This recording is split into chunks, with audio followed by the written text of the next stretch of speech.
All right, so I'm gonna continue. I'm gonna start being more real and honest. This whole topic right now is it's a very very very cool topic, and I hope those of you out there are open to seeing this other side of yourselves too. And a lot of it comes down to spirituality. A lot of it comes down to honestly empathic abilities. But it also comes down to the constructive of what we know and what we don't know. But what we also already know about ourselves that is a stronger, more beautiful side of ourselves.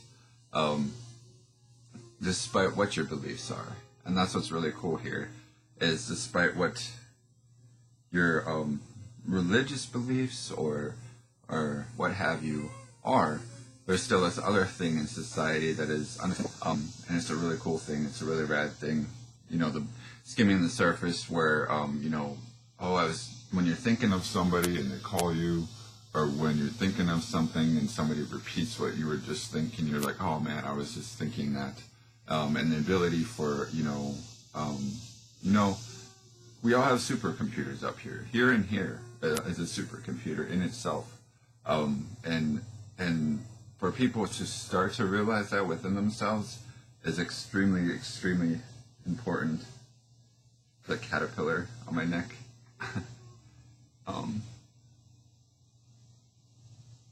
It just popped out of nowhere.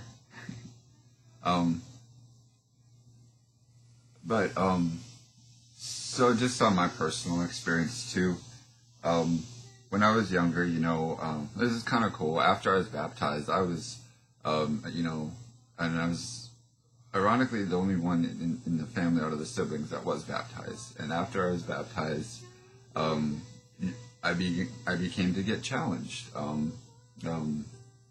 Baptist, I was raised Baptist, but then from there, my art took like this kind of dark era for a little while. I started getting into Dali, H.R. Geiger, a lot of the abstract thinking, darkness and light, angels and demons. So it became this kind of fascinating part about my life and my art.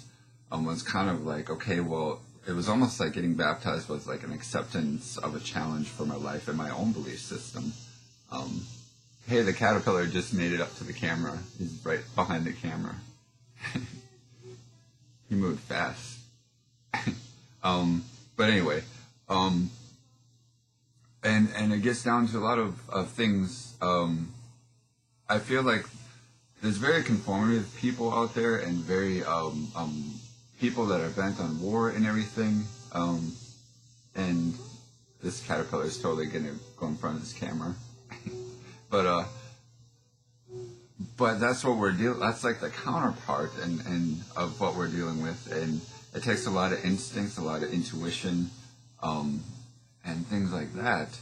But when we look at government and we look at military and everything, I think that's something that's hidden from a lot of people, as the ability of people to see ahead, to see trends, to see a different era of the capability of people's intuition, their empathic abilities, and not conforming it to a construct within a religion or not. And I think a lot of religions think, oh, that's hurting the belief system of their own, but that's not quite it. It's kind of like you got to embrace this part of the human being and the human consciousness in order for your own belief system to kind of start resparking a stronger part of who you are as people. Oh, the caterpillar keeps going right in front of the camera. He's there. So, and I just gotta do this. I started documenting this when I was younger too, guys. There is an ability for people to read each other without saying anything. And it doesn't limit. You don't have to be in a yoga practice. You don't have to be a spiritual person. You don't have to have prayer. You don't have to have a certain set of beliefs. It's just something that people do. It's something that's part of us already. And it's fascinating.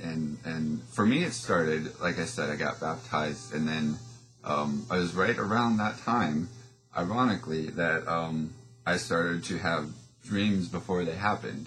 And the first time it kind of freaked out both me and my family. When I brought it up to my family, we had somebody. I had this dream where a guy, he was kind of basically like a random guy. He was like a church friend you see once in a while, but I saw him in a doorway, and his body was on the ground, and he was in the hospital, right? And he'd never been over to our house before or anything like that. And what had happened was, it was like a couple weeks later, or within time frame later, I'm not really sure what, but he was invited over to watch a football game. And me and my brother were playing air hockey in the other room, and all of a sudden we heard dogs barking, and then I looked down the hallway and I saw his body like laying on the floor in the exact same way. What had happened was he had a seizure. It was common for him. He was okay afterwards. But later he ended up dying. He ended up going to the hospital, and he ended up passing. He was a local DJ on the radio. But when you bring that up and you say, I just dreamt that happened, and you bring that up to your parents, it's kind of like a shock, like, okay, and then you kind of like, even you get that reaction, so you're like, oh, is this bad? Like, I didn't mean to frighten anybody, you know what I mean? But this thing happened more and more throughout my life, because you never know that it's going to happen until it happens, so you can't like document it and then say, aha, see, I did dream it. But later on I'll tell you and prove that this does happen, and I logged it, and on a larger scale, I had proof of anyway, some very interesting things going on in this world. But I just think it's important.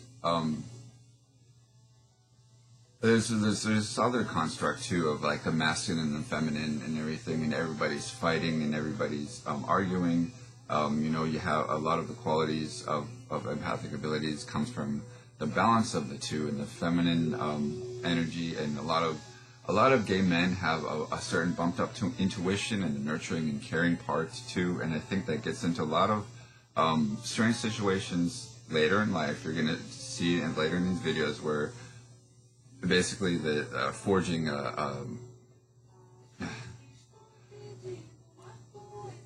people bent on war it's possible for those people to become jealous of the ability to read the femininity energy better. That's what's very strange, and even in their own relationship, them denying that self within themselves, that feminine energy, they're going to be like, oh, that's gay, but at the same time, you're not connecting with your female counterparts because you're refusing that part within yourself, and that gets into a whole another topic, especially on a large scale here, guys. So I think at this point, I should end this video on a good note, but that kind of gets into a major topic that I would love to talk about here.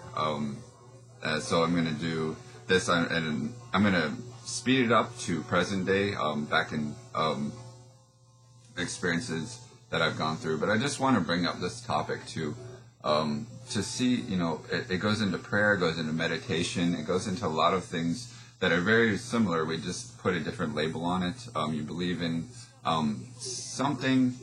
I believe in something. I believe it's universal. I believe it's within everybody. I believe it has a potential to make us better, and it has a potential to challenge us. It presents different situations and scenarios within our own lives. You see those as challenges, and you make it happen. You see those challenges on a large scale, and you accept the challenge. And that's just kind of the topic of this. It kind of washes labels from a lot of things, but just kind of generalizes what I'm talking about here. I'll get into my yoga practice and ghost hunting and finding different people within different groups of people that just, there's people out there from all walks of life that have experienced similar situations, from all walks of life. Man, woman, gay, straight, Republican, Democrat. I think a lot of people are confused, and I'm in that same boat. But there's a lot of potential for a lot of growth for a lot of people out there. So I'm just trying to share my story. This is touches on that spiritual part of it, but also the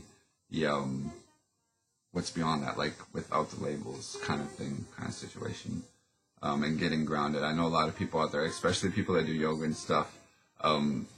That's what's funny is I've fallen out of my practice. I need to get back into it because I know that's getting grounded, and they know that, and they've helped me along the way, both on social media and in real life. And I still need to continue that too, because the meditation, call it what you will, just put on some music, some tunes, and visualize that your energy clearing and your energy, getting rid of the negativity and visualizing the sun, the stars, the moon, the trees, the waves. It's just really important, and it's a very simple practice.